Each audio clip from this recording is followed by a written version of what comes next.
कहते हैं कि वेट करना किसी को भी पसंद नहीं है और हमारी जो जनरेशन है हमने वेट करना सीखा ही नहीं, राइट। तो जब से हम लॉकडाउन हुए हैं तब से ना समय रुक सा गया ऐसा लगता है ना। कभी नोटिस किया कि घड़ी की सुई आगे बढ़ ही नहीं रही है। कभी ऐसा लग रहा है कि पिछले संडे तो बहुत पहले गया था और समय आगे चल ही नहीं रहा, ये 21 दिन कब पूरे होंगे, राइट। होता है ऐसा। हमें वेट करना एक्चुअली आता नहीं है। बहुत सारे एग्जांपल्स हैं।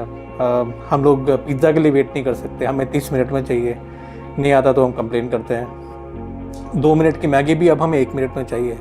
सब कुछ इंस्टेंट चाहिए हमें, है ना। 6 पैक्स हमें 1 दिन के वर्कआउट में चाहिए, मतलब कुछ लोगों को, राइट। अब कोई वीडियो अगर डाउनलोड नहीं हो रहा होगा तो हम रह नहीं सकते, हमें अपने नेटवर्क पे गुस्सा आता है, राइट। बफरिंग हो रहा होता तो हम उसको ले ही नहीं पाते, हमें पता ही नहीं है कि क्या मतलब है, क्यों नहीं हो रहा। हम फ़ोन चेंज कर लेते हैं ये सोच के कि मेरा फ़ोन स्लो हो गया है ना, क्योंकि वो टच करते रहो वो खुलता नहीं है। तो ये वेट करना हमें नहीं आता। हम इतने स्मार्ट हैं कि हमें रेड लाइट पे भी वेट करना नहीं आता। हम स्मार्टली अपने बाइक या स्कूटर साथ वाले फुटपाथ पे ले जाके आगे निकल जाते हैं, सोचते हैं हमने कमाल कर दिया, राइट। तो ये जो वेट करने के लिए हमें कहा जाता है ना, हमारे लिए बहुत मुश्किल होती है। ऐसा ही एक जन है बाइबल में, आज थोड़ा समय उसके बारे में देखेंगे, जो एक बहुत ही बड़े वेटिंग टाइम से गुजरा। इनफैक्ट हमारी तरह ही was also locked in, right. So turn to your bibles, अगर आपके पास बाइबल है, the book of Genesis chapter 39। Okay, उत्पत्ति 39। और मैं चाहूँगा कि आप इसको अच्छे से पढ़ें और अपने सामने रखें जब हम एक छोटी सी स्टडी इस पर करते हैं। ये कहानी है यूसुफ की, और हमने कहानी सुनी है। बहुत बुरा होता है उसके साथ। उसका जो स्टार्ट है बिल्कुल ही डिफरेंट रहा, और हमें से कोई नहीं चाहता कि हमारे साथ ऐसा हो, राइट। पहले उसके भाई उसको बेच देते हैं, उसके बाद उसको इजिप्ट लेके आया जाता है, इतना दूर ट्रैवल करके। फिर उसको एक स्लेव की तरह रखा जाता है। फिर एक जन उसको ख़रीद लेता है, वहाँ पे वो अच्छा काम करता है, वेट करता है कि चलो मेरी ज़िंदगी अभी सुधर जाएगी। लेकिन वहाँ पर भी चीज़ें ठीक से नहीं होती। पोतीफर की पत्नी हैड अदर प्लान्स, और उसकी वजह से वो जेल चला जाता है। नाउ ये पार्ट जो आज हम ले रहे हैं वो उसकी जेल की कहानी है, राइट। नाउ ये वो बंदा है जिसने कुछ गलत काम नहीं किया और वो जेल में है just because he did something right, okay. हम जैसे लोग कैसे बिहेव करते हैं ऐसे उसमें मैं नहीं जानता, लेकिन जोसेफ ने बहुत ही अलग बिहेव किया, और पता लगता है कि ये परमेश्वर का जन है, राइट, और ये परमेश्वर के साथ समय बिताता है। लेकिन वो सब एक तरफ है, लेकिन यहाँ पे प्रैक्टिकली देखें तो he is inside a jail, और जेल इज़ लाइक अभी हम में से काफ़ी लोगों को जेल जैसे ही लग रहा होगा।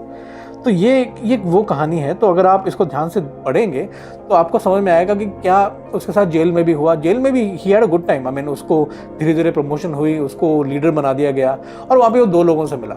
इसमें से कि एक जो था वो राजा तो था, जो फ़ाराओ था, उसका कप बेरर था। कप बेरर वो होता है जो कि खाना खाने से पहले चेक करता है ना, कॉफ़ी पीने से पहले चेक करता है कि सर इसमें पॉइजन तो नहीं है। तो बहुत ही अहम रोल होता है कप बेरर का। अब वो कप बेरर जेल में क्या कर रहा था, उसने क्या किया था, उस पर बाद में जाएंगे, ठीक है। लेकिन वो कप बेरर से मुलाकात होती है, और वो कप बेरर और दूसरा बंदा, ये 2 लोग जोसेफ के अंदर थे, दे वर अंडर हिम। दोस्ती होती है, बातचीत होती है, और उस कप बेरर को मालूम चलता है कि जोसेफ बहुत स्किल्ड है और गिफ्टेड भी है। इसके पास गिफ्ट है कि ये ड्रीम्स को इंटरप्रेट कर सकता है, ये ड्रीम्स को बता सकता है, और उसको समझ में आया, उसने उसके साथ भी वही किया, राइट।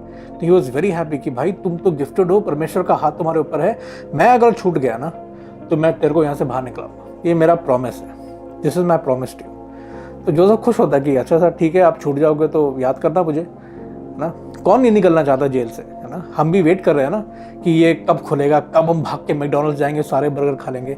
हम सोचते बहुत कुछ है, हमेशा वैसा होता नहीं है जैसे हम सोचते हैं। एनीवे, मैं डिस्करेज नहीं कर रहा आपको, लेकिन हाँ, सोचने वाली बात ज़रूर है। सो ही वॉज वेटिंग। इमेजिन जब वो कप बेरर ये बोल के गया होगा कि मैं तुम्हें बाहर निकाल लूँगा, कभी जोसेफ ने क्या किया होगा, वापस गया होगा अपने रूम में, अपना बेड रोल किया होगा, अपने कपड़े ठीक से रखे होंगे, अपने सामान सब रख लिया होगा कि भैया मैं जा रहा हूँ, मेरे को समय आ गया, क्योंकि उसको बोला गया, राइट। लेकिन ऐसा हुआ नहीं। अगर आप बाइबल पढ़ेंगे तो 23 वचन में लिखा है कि कप बेरर भूल गया बाहर जाकर।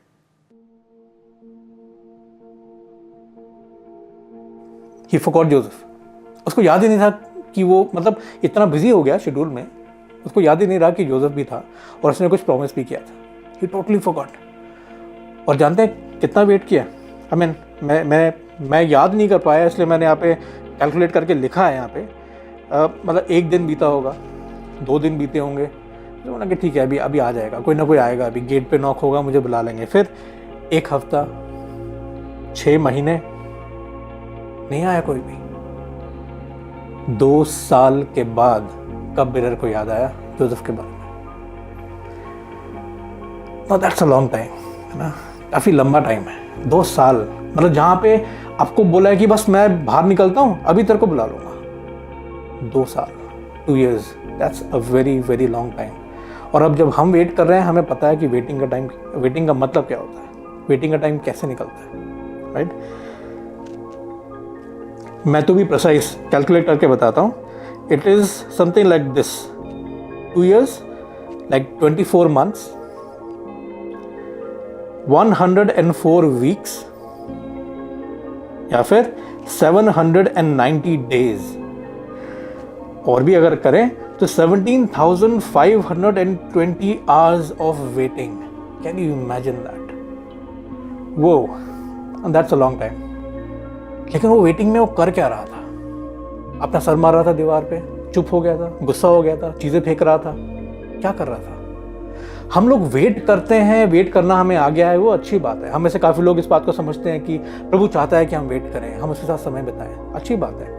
वेट करने के लिए प्रभु ने बोला ना, हम waiting, it is like waiting on the Lord. परमेश्वर पे इंतज़ार करना एक अलग बात है ना, इंतज़ार करना ठीक है, लेकिन परमेश्वर पे इंतज़ार करना अलग बात है। और उस इंतज़ार में हम करते क्या हैं, व्हाट वी डू? यूसुफ ने क्या किया? 2 चीज़ें, और मैं वही बोल के ख़त्म करूँगा आज। When we wait, we should wait with patience. Second, we need to wait with expectancy. Patience and expectancy, मतलब कि हमें धैर्य के साथ, हमें धीरज के साथ इंतज़ार करने की ज़रूरत है, पहली चीज़। और दूसरी चीज़, हमें इस उम्मीद में वेट करना चाहिए कि परमेश्वर सुनेगा और जल्दी चीज़ें ठीक हो जाएंगी। ये 2 पॉइंट हैं, और ये पॉइंट हमारे जीवन में होना बहुत ज़रूरी है। हम वेट तो करते हैं, लेकिन पेशेंस नहीं होता हमारे अंदर। हम बार बार न्यूज़ देखते रहते हैं, फिर बार बार चैट करते रहते हैं, लोगों से पूछते रहते हैं भाई कब खुलेगा, क्या हो रहा है। जो इंसान वेट करता है उसको पेशेंस होना बहुत ज़रूरी है। ऐसे कहते हैं कि समुंदर जो कि ऊपर से शांत लगता है ना, उसके नीचे कई तूफान उठ रहे होते हैं, लेकिन ऊपर शांत रहता है। तो अगर हम अपने अंदर के तूफान, अपने अंदर के सवाल परमेश्वर के साथ पहले से ही डील कर लें, तो हमें वो हमारे सामने नहीं आएगा, दूसरों के सामने नहीं निकलेगा, जो कि शायद अक्सर काफ़ी घरों में हो भी रहा है। लड़ाइयाँ भी बढ़ गई हैं, ऐसा सुनने में आया है। क्यों? क्योंकि हमारे इरिटेशन निकल के आ रही है, हमारी फ्रस्ट्रेशन निकल रही है, हम एक दूसरे पर चिल्ला रहे हैं, भाई बहन लड़ रहे हैं, बाप बेटे लड़ रहे हैं आपस में, बिकॉज इतना सारा समय साथ में है, बहुत समय से देखा ही नहीं था। जो लोग ये सोचते थे कि बेटे तुम घर ही नहीं आते हो, तुम घर ही नहीं आते हो, अब ये सोच रहे हैं कि बेटे तुम बाहर कब जाओगे, क्योंकि they have had enough of each other. लेकिन शायद एक दूसरे के साथ जितना ज़रूरी है हमें ये समय बिताना, उतना ही ज़रूरी परमेश्वर के साथ बिताना भी ज़रूरी है। और जब हम परमेश्वर के साथ समय बिताते हैं तो हमें पेशेंस आती है, हम अपने सारे इरिटेशंस, फ्रस्ट्रेशंस उसको देते हैं। तो समुद्र की तरह अंदर कुछ भी चल रहा हो, लेकिन ऊपर से हम लोग शांत होते हैं। तो वेटिंग विद पेशेंस। और दूसरा पॉइंट, एक्सपेक्टेंसी, कि हम एक्सपेक्ट करें कि परमेश्वर कुछ करेगा। परमेश्वर चुपचाप नहीं बैठता, वो कभी नहीं बैठता ना। एक वचन बताऊंगा, आप पढ़िएगा जरूर, यूहन्ना 5:17, ठीक है। इसमें लिखा है, my father is always at his work. यीशु मसीह कहता है कि मेरा पिता हमेशा काम पे है, हमेशा।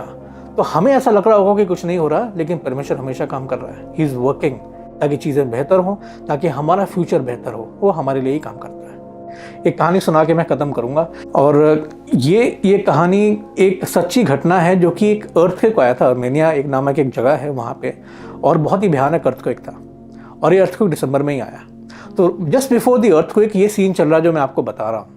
और ये बेटा बोल रहा है कि पापा आप आओगे ना लेने के लिए, बिकॉज छुट्टियां पड़ने वाली हैं, and I don't want to be here. सब लोग चले जाएंगे, फिर मुझे पता नहीं रहेगा करना क्या है, ये स्कूल मुझे खाने को आएगा। तो उसके पापा उसको फ़ोन पे बोलते हैं, लैंडलाइन होता है उस टाइम। तो उसने बोला कि वेट करना, मैं ज़रूर आऊँगा, ओके, ये मेरा प्रॉमिस है।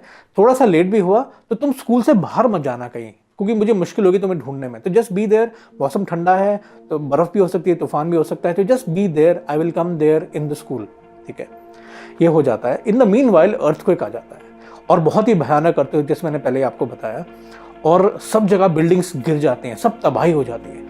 और जैसे इस पिता को इसके बारे न्यूज़ के बारे में मालूम चलता है, अपनी गाड़ी लेके भागता है और जैसे ही स्कूल पहुंचता है देखता है कि स्कूल की बिल्डिंग नहीं है, स्कूल की बिल्डिंग गिर चुकी है और चारों तरफ लोग हैं, रो रहे हैं, डेड बॉडीज पड़ी हैं। ये एकदम से भागता है अंदर अपने बेटे को ढूंढने के लिए, तो सिक्योरिटी गार्ड इसको रोक लेते हैं।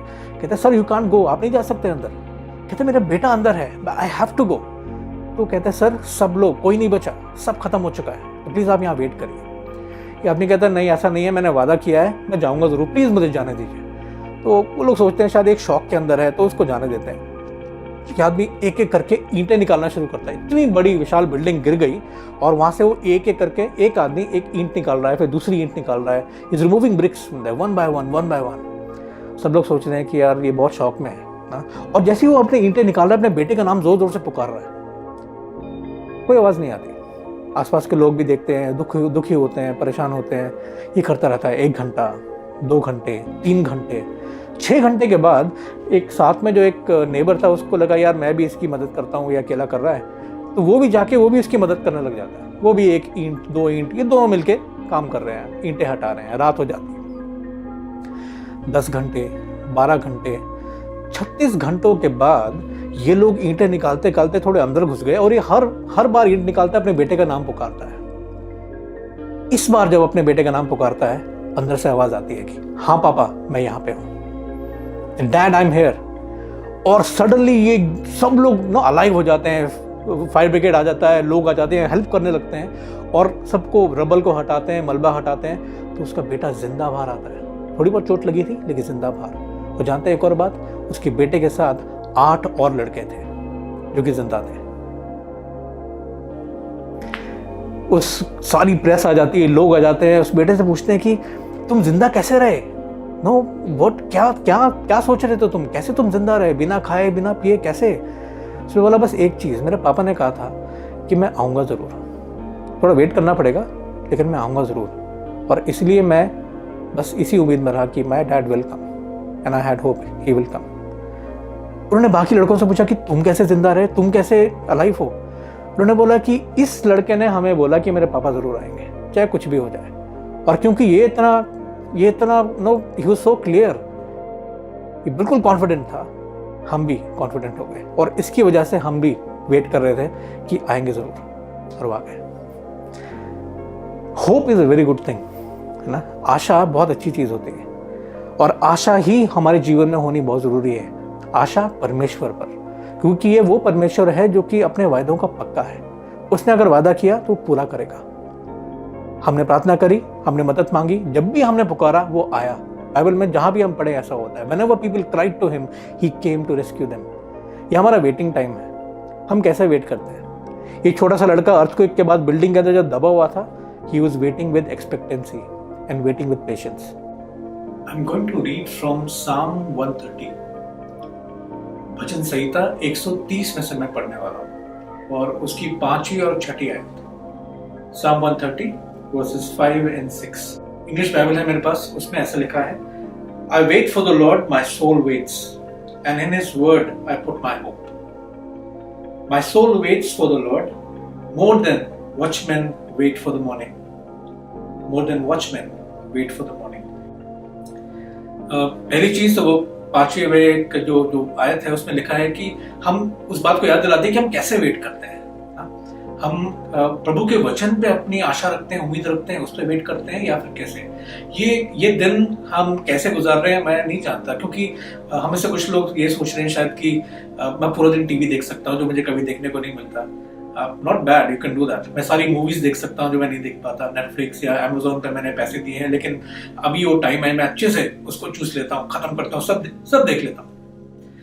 अब हम वेट कैसे करते हैं ये बहुत मैटर करता है, राइट। हम पूरा दिन टीवी देख के या पूरा दिन अपना फोन पे समय बिता के हम वेट नहीं कर सकते। वो इंतजार करना नहीं होता, वो सिर्फ टाइम पास करना होता है। When it comes to waiting, it is waiting on the Lord. और यहाँ पे ये लिखा है कि and I wait for the Lord, my soul waits, and in His word I put my hope। अपनी आशा को मैं परमेश्वर के वचन पर रखता हूँ। और ये जो इंतजार का समय है ना, जो वेटिंग पीरियड है हमारा, हम जितना ज्यादा परमेश्वर का वचन पढ़ते हैं उतना ज्यादा हमें एनकरेजमेंट मिलेगा, क्योंकि प्रभु का वचन में इतनी ताकत है कि हमें एनकरेज कर सकता है। हमें इसमें सच्ची बातें हैं, सच्चे प्रोमिसेस हैं, वो हमें एनकरेज करते हैं। क्योंकि न्यूज देख के तो हम और डिप्रेस ही होते जा रहे हैं, राइट। जो दुनिया में होना है वो तो होना ही है, लेकिन जो परमेश्वर कर सकता है उसके ऊपर हम अपनी उम्मीद रखें। और छठी आयत में वॉचमैन के बारे में याद दिलाता है। अपने आपकी कॉलोनी में, आपके घर के बाहर अगर आपने चौकीदार को देखा होगा, एक समय के बाद सब लोग अपने घर में चले जाते हैं और वो अकेला चक्कर लगा रहा होता है, और थोड़ी देर के बाद उसके छोटे से कैबिन में जाके बैठ भी जाता है। जंगली जानवर या अलग कुत्ते या फिर चोर, इन सब का खतरा रहता है उसको, लेकिन फिर भी वो वेट करता है कि कब सुबह के 4 बजेंगे, कब 5 बजेंगे, कब 6 बजेंगे, कब मेरी ड्यूटी रिलीव होगी, मैं घर जाके सोऊंगा। तो जैसे वो वेट करता है ना सुबह की, उसको सच में कहते हैं इंतजार करना, क्योंकि उसके पास और कुछ नहीं करने के लिए, वो इंतजार करता है। और प्रभु हमसे भी चाहता है कि हम जब इंतजार करें तो वैसे करें। और सच बताता हूँ, परमेश्वर का वचन बोरिंग नहीं, बल्कि ऐसे समय में हमें बहुत उम्मीद और बहुत ताकत और बहुत आशा देता है। 2 बातें फिर से याद दिलाता हूँ। जब हम इंतजार कर रहे हैं, जब हम वेट कर रहे हैं, तो पहली चीज, वेट विद पेशेंस, धैर्य के साथ इंतजार करें। और दूसरी, वेट विद एक्सपेक्टेंसी, इस बात की उम्मीद में इंतजार करें कि परमेश्वर जल्दी कुछ करेगा। हम आज कैसे वेट करते हैं ये हमारे ऊपर है। वेट करके परमेश्वर तो आ ही जाएगा, लेकिन जो हमें सिखाना चाह रहा है शायद हम वो और अच्छे से सीख पाएंगे जब ये समय हम अच्छे से उसके साथ बिताते हैं। So all the best, will see you soon again, take care.